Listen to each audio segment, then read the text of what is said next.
Kota de Kulam Kal Kadosh. Hezo Yomi avec un Teilim. On va étudier aujourd'hui le Teilim numéro 13, Gimel. Évidemment, le chiffre 13, c'est un chiffre très très important dans la Torah, même si je ne sais pas si les numéros des Teilim ils sont vachement utiles. Le chiffre 13 fait référence à la Rahamim d'Hachem. Il y a Gmidot Shal Rahamim.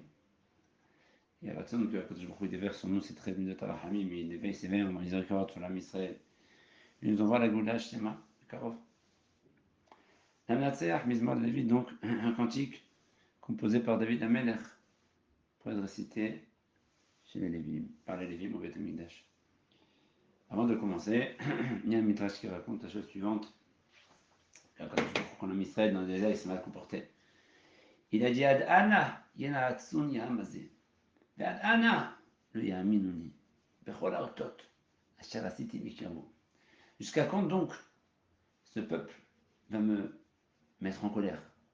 Et jusqu'à quand ils vont refuser de croire en moi, malgré tous les miracles que j'ai fait parmi eux?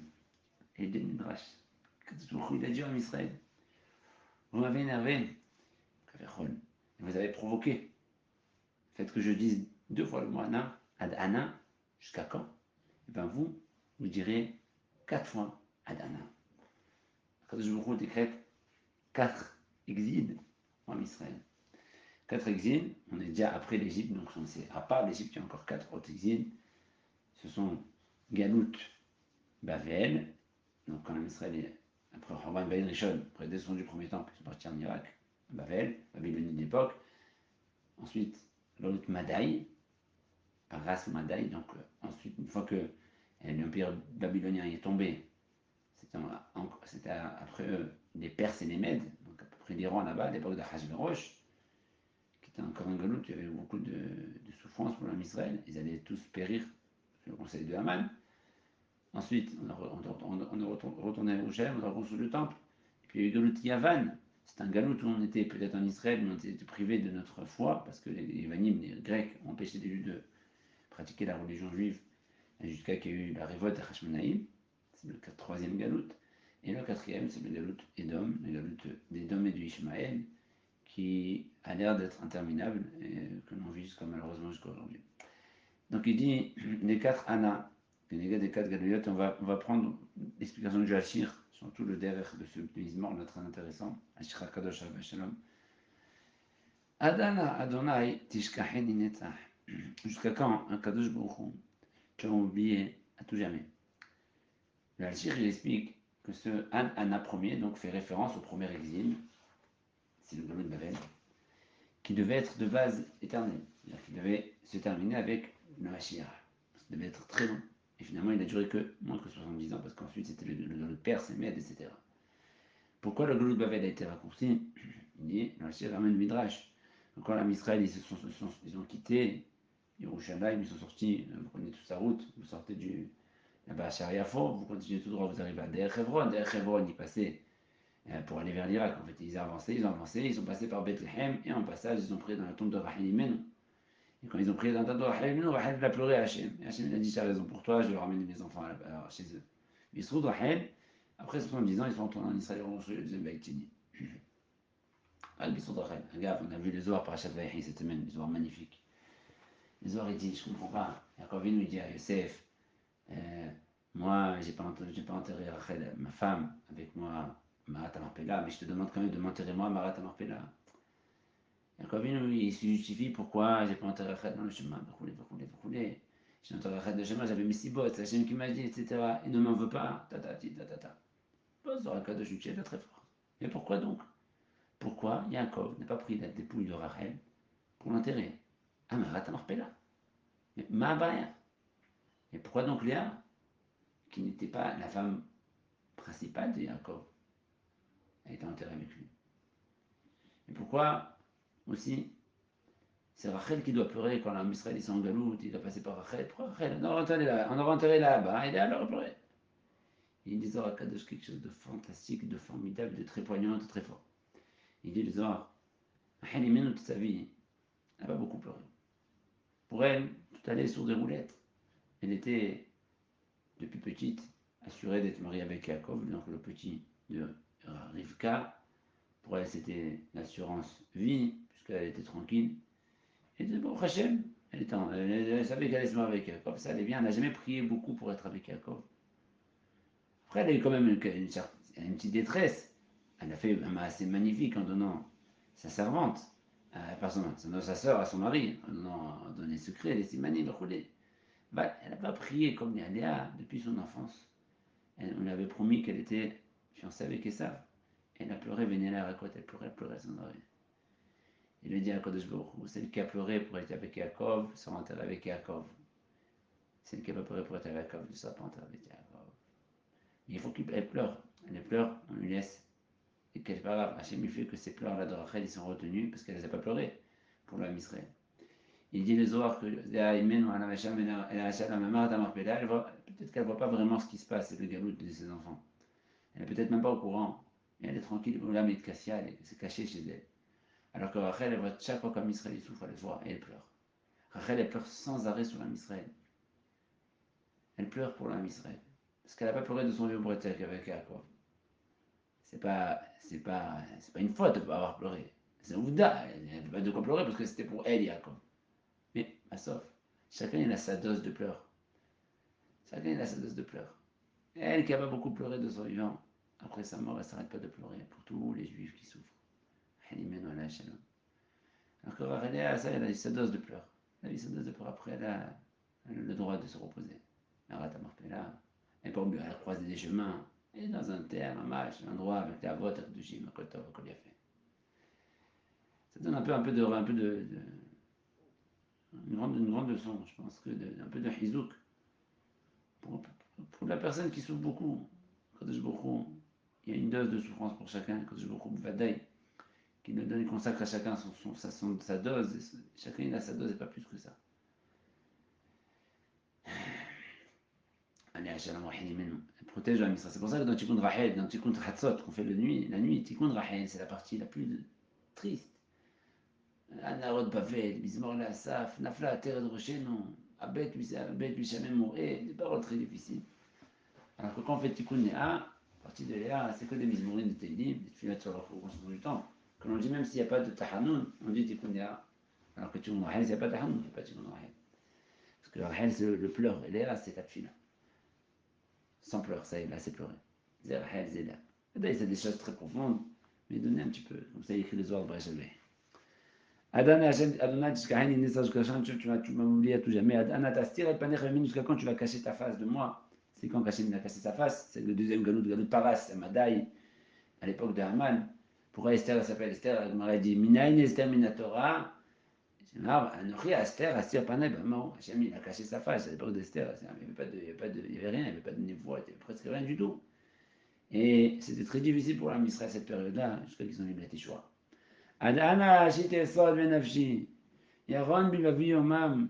Jusqu'à quand j'aurai besoin de réfléchir quoi faire? Jusqu'à quand je m'enfondrai dans ma peine? C'est Geneged Galut Yavan, parce que les Grecs ils ont voulu toucher aux âmes du Ham Israël Nafshi. Et ils mettaient en jeu. Ham Israël leur disait vous avez le choix soit de quitter votre foi, votre croyance, soit rejoindre, soit mourir. Soit vous quittez votre croyance, et c'est bien, vous devenez grec, on vous donne tout ce que vous avez besoin, tous les droits, tout ce qu'il y a, comme tout citoyen grec, soit vous crevez. Les Israël est dans un grand dilemme. Combien de juifs ils sont laissés tuer à ce moment-là?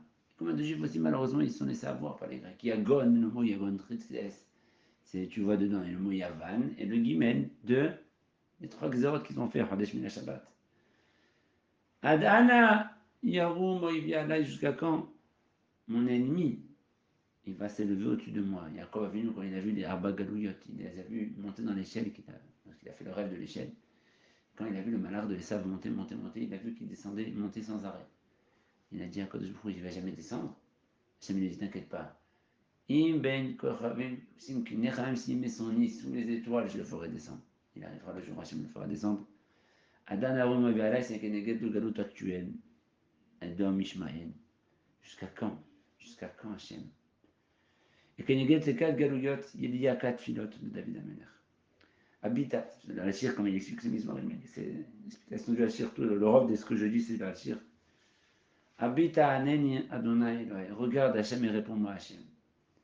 Galut Babel, Am Israël, à part Hana Mishael Bezaria, ils sont tous prosternés à l'idole de Nebuchadnezzar. Et Akadosh Baruch Hu a voulu les détruire, le peuple d'Israël. Et puis, Rabbi Shimon Bar Yochai explique, dans Maseret Megillah, qu'Akadosh Baruch Hu il a compris que tout ce qu'ils ont fait là en Israël, c'était les Fanim. Ils ne voulaient pas se prosterner à l'idole. Seulement, on les avait mis le couteau sur la gorge. On leur a dit, soit vous vous prosternez, soit on vous tue. Il fallait se laisser tuer. Mais mettre Avodazara, il fallait se laisser tuer. Aval, quand il nous fait quand même, c'est pas pour ça qu'Hachem va les détruire. Habita, regarde bien Hachem notre kavana. Même quand on s'est prosterné là-bas, on n'avait aucune kavana de avoir confiance en ces chutuyot d'Avodazara d'idole. Haïra enai, penishana mavet. Ouvre mes yeux, de peur que je vais dormir dans la mort. Je vais dormir un sommeil de mort. C'est quoi, ouvre mes yeux? À l'époque d'Aman, qu'est-ce qu'il a fait? Quand il a fait des décrets sur l'armée Israël, il a envoyé des lettres, il a demandé de ne pas diffuser les lettres. Il a dit que ça reste entre nous. Le jour du décret, on tue tous les juifs. Et pourquoi il a fait ça en silence? Parce qu'il savait que si l'armée Israël n'est pas au courant, il ne faut pas prier. Et s'ils ne vont pas prier, eh ben, la Xéra va être toute kaïmet. Mais s'ils prient, ce sera pas une kaïmet. Comme ça, on veut aussi Maseret Tanit, vous rappelez Maseret Tanit, il fallait faire bête avec l'histoire du monsieur qui s'est déguisé en goy et qui, dès qu'il entendait qu'il y avait une Xéra en train d'être fomentée, il allait voir les Haramim prier. Il ne faisait pas annuler un décret. Mais déjà, dès qu'ils savaient qu'il y avait un décret qui était en route, c'est un espion, il ne se met pas pour aller contre, pas contrer le décret. Fou. Avant même qu'ils soient mis en application, Haramim, tu peux aller nous. On n'imite pas l'aile, ça annule le décret. C'est pas simple. Aïra Enaï, ouvre mes yeux que je vois, que je suis au courant. Penyomar Uvi Yochotiv, Sarai Yaginu Kehemot. De peur que mon ennemi dira que j'ai réussi contre Hachem. Ça c'est Kenegat Galut Yavan. Hachem, quand il nous a mis les Yavanim devant ce choix très difficile, ce dilemme très dur, ta foi ou ta vie, je ne sais pas quoi faire. Si je vais dire la vie, eh ben, ils vont dire quoi? Tous les jours vont devenir Mityavinim. Ils vont dire alors on a réussi contre Hachem, on a gagné Hachem. Et si je vais choisir la mort, ça va y qui est morte. Quand je vais tomber, et quand des milliers de juifs vont mourir, ils vont être très heureux. Ils sont heureux quand un juif meurt. Le sang juif pour eux, c'est Simcha Gdola.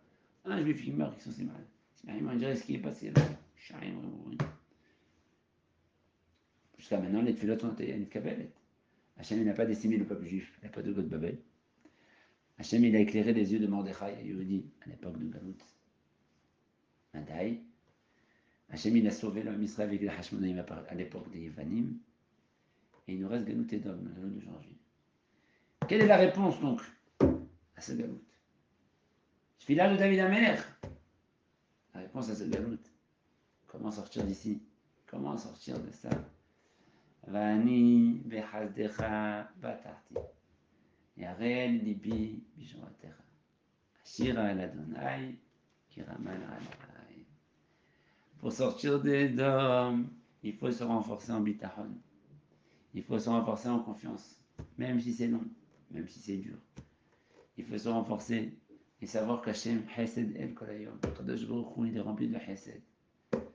Je suis complètement reposé sur ton Hesed. Et je sais qu'Hachem, que je ne suis pas Raoui, et je sais que je ne suis pas apte, mais je sais que tu as beaucoup de Hesed et que tu vas me faire des Hasadim. Et en plus, Yagel Libi Pishmoatecha. Je suis heureux et je prie pour ton secours à toi. Il dit, Kadosh, comme on a déjà vu plusieurs fois. Moi, je prie essentiellement pour ta Yeshua d'Hachem, la Yeshua. Je ne prie pas pour que j'ai plus de savot. Le sod, c'est de prier pour la Yeshua d'Hachem. Admatai uzecha bashivi vetivartecha biatzar. Je prie pour ta Yeshua. Et on a un clal. Que quand on prie pour le copain, Hachem nous répond en premier. Quand il veut des enfants, il prie pour l'autre qui a des enfants, il va voir lui. Donc on a trouvé ça. Chez Abraham Avinu. Il a pris pour Abimelech derrière et Sarah est tombée enceinte de lui. Il dit, quand on prie pour Hachem, que Hachem il sauve Hachem, qu'Hachem il sauve, ça y est, que la Shrina soit plus bagalout. Alors Hachem il nous répond, Ashira l'Adonai kiramalala. Je vais chanter à Hachem parce qu'il va me faire du bien. Moi. Il va me sortir d'abord à moi du galout et après il va sortir à lui.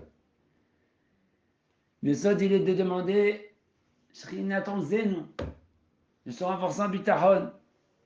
Se renforcer en bitachon et deuxièmement, pas que se renforcer en bitachon, et prier pour la Yeshua d'Hachem, la Yeshua de la Tzara de Hachem.